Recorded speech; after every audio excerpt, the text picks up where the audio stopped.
people that even today, like in parts of Africa and also in the Middle East, I forgot what they're called, but it begins with the letter M.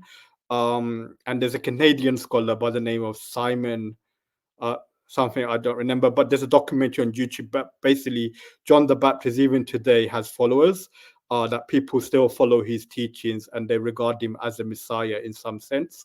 So each one has their respected prophet, and each follower is going to the respective prophet to receive revelation, which the each one receives. So that's basically my point. So it's not so much about the words themselves, but it's taking the meaning of those words as to what they mean, and then you can apply this principle to like every prophet or every true prophet that is sent from God, sent by God. I gotcha. I disagree with that understanding, but I understand what you're saying now. Thank you, Chris.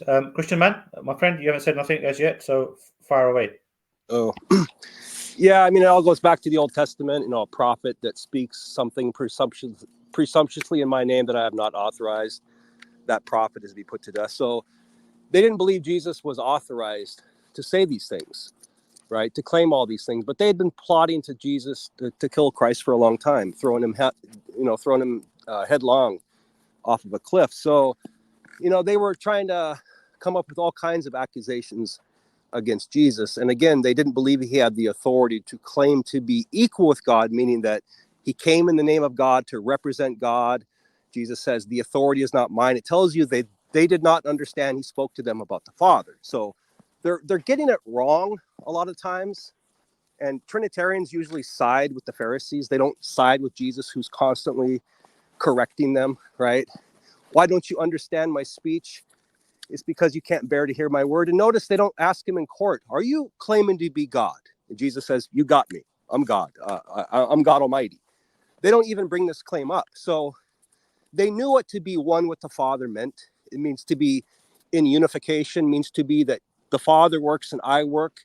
He's doing the work of the Father. He's got the authority of the Father. He's come in the name of the Father, right? He's doing all these things. And that's why he was claiming to be equal with a God in authority, in representation. The Jews understood what this meant, right? Shalia, to come in the name of somebody, you're equal with them. Just like in Matthew, it tells you, like I keep bringing this up, and they don't have an answer for it.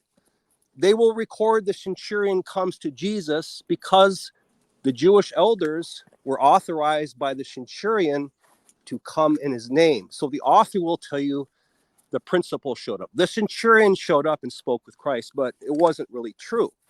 So Jesus Christ, who comes in the name and the authority of the Father, is the Father. If you see me, you see the Father. He's there representing the Father. But the Jews don't believe that Jesus has this authority.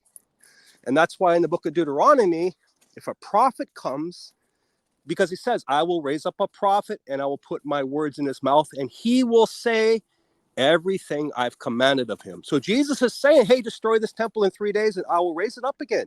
He's speaking the words that God the Father is telling him to say, because God can't be seen. So, this whole thing is, he is the only begotten Son because he's the only one conceived from the womb of a virgin. He had to have been, right? He's a unique one, the monogenes, the unique son. But it doesn't mean that he's a biological son of God. It simply means that God overshadowed Mary and he caused a miraculous conception in the womb of Mary. That's what it means. He had 46 chromosomes. He didn't come down from the sky, enter into a woman, and become a God-man. Okay, so he's a human. They didn't believe that he had the authorization to represent God, to be one with God, to speak in God's name and authority. That's all it really means. Thanks.